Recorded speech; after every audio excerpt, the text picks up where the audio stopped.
this incredible migration, which takes place between 1946 to 1966.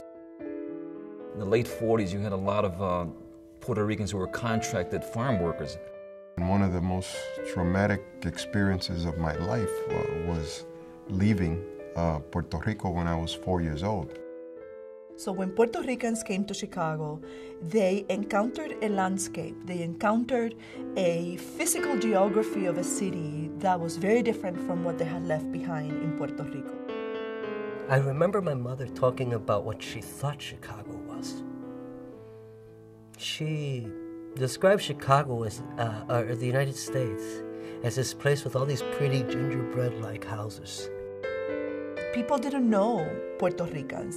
People didn't know that Puerto Rico was part of the United States. We were a foreign culture with American citizenship. And that was kind of a second-class citizenship because they still struggled. Landlords didn't want to rent to them. I remember mostly all the apartments that we were able to live in those days, they were the basements. Those buildings fell apart. Puerto Ricans were living under the most miserable conditions imaginable.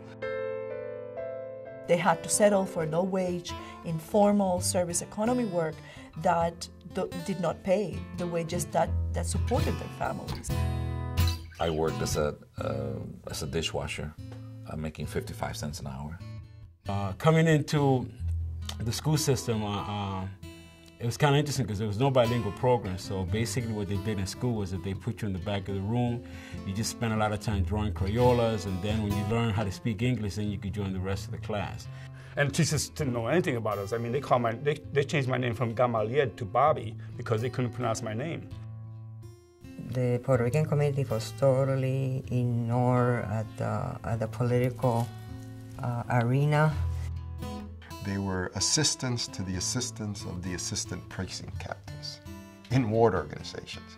That early period of the 60s up until like the mid-60s, we probably had about 3 Puerto Rican police officers in the entire force. You know, I grew up in an environment where my dad didn't trust the police, and so we didn't trust the police growing up either. Positive relationship at that time was not there. It was one based on fear more than anything else.